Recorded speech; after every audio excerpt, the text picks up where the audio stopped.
Originally released in early access in January of 2015, Stranded Deep for me represents almost everything that's wrong with some of the releases on the Nintendo Switch. They drop out of nowhere, and sure, I'm very happy to see it as a huge survival fan, but it instantly sets my alarm bells ringing when I see the eShop trailer doesn't quite resemble the game that I'm playing, and that price is about twice the cost that I could pay on PC. Stranded Deep is a Marmite survival experience where you're set upon a small island, and Beam Team Games updated the initial console release after quite a few complaints and a few refinements. This obviously tied into its release as one of the PlayStation Plus free games, and that's where I initially played it, and despite some flaws enjoyed it quite a lot. So should you dive into Stranded Deep, or is this one all washed up? Well, let's find out.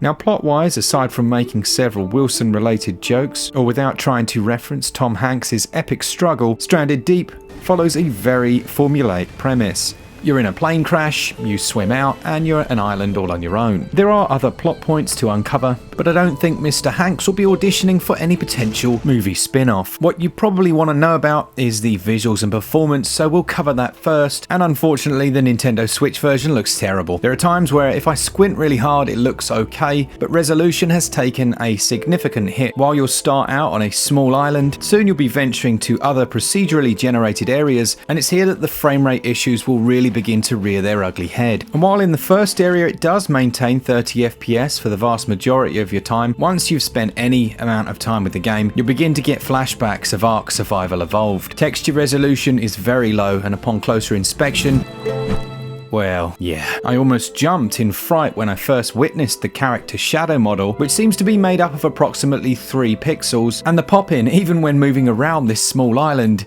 is significant. Shrubbery, trees, shadows, items will all appear as you move around. Look, you might look at this and think, I'm perfectly okay with that, that's fine, but you have also to remember that the eShop trailer shows a slightly different experience.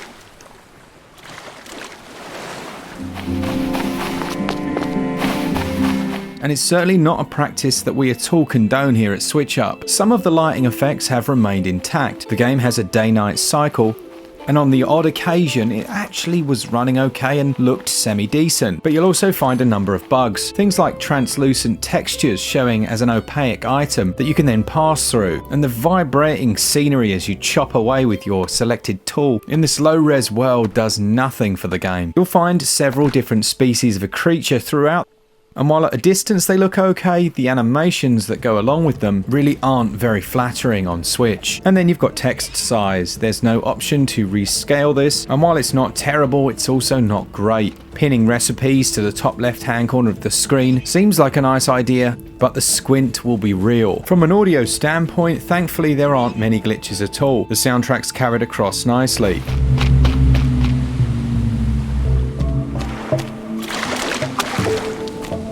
And the environmental and weather effects all sound decent. Musical tastes aside, there are some nice tracks here, but they can feel a touch heavy-handed into how they force their way into the experience. But when everything was lined up nicely, you found yourself capsized in the middle of the sea and some Jaws-like music began to play, it certainly hit some high notes. As far as visuals and performance go, in their current state, I give them 6 out of 20. The audio's good, but never great. It scores 15 out of 20. Gameplay and controls is what carries over best with Stranded Deep, but it's also by design where some of its biggest flaws are. When you first begin, there's a tutorial system which is simplistic enough, and this guides you through the basic elements of the game. You can craft simple tools from rocks, sticks, and other items that you'll find littered on the beach, climb palm trees to collect coconuts, and gradually craft different, more advanced items as you gain experience. And that experience is tied to the amount you do something, and reaching the higher levels will unlock further, more advanced recipes. All of your vital statistics are tracked through this handy watch, which does remind me of my Casio Classic from a cereal box when I was 8, but that's a different story. And you can also toggle through the different screens which will show you your current progress in certain areas. My real gripe with the gameplay here is the slightly clunky inventory system. You access this by pressing LB. It shows a radial menu, but you'll also be carrying an item in your hands. And this seems to spontaneously throw itself on the ground whenever you pick something up. And while you'd expect not to be able to carry carry 15 logs and 2 sticks in your pants, it felt remarkably clunky in its execution.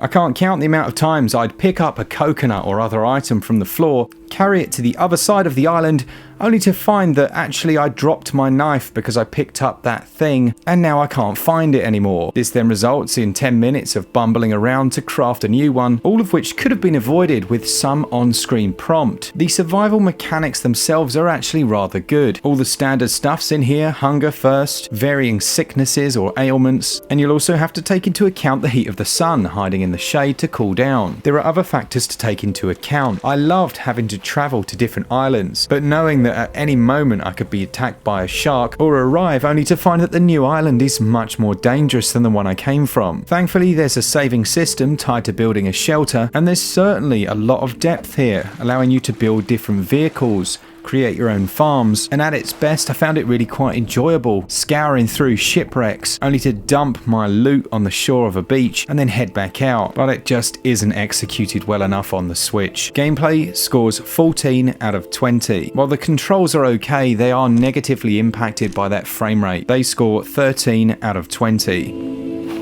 The Nintendo Switch version of Stranded Deep is going to set you back £22.99 or your regional equivalent. Or you could get it on Steam for £10.99, that's less than half price, for a much better version of the game. I think you all know what I'm going to say about the value. Constantly having the Nintendo Switch versions of re-releases be higher prices with lower performance does get a little bit grating. It's even more so when the game is released stealth drop with no reviews available for anyone and the trailer doesn't match the game you've got. Is that good value? Absolutely not. Should it even be allowed on the Nintendo Switch eShop? No, it really shouldn't. I give value 1 out of 20.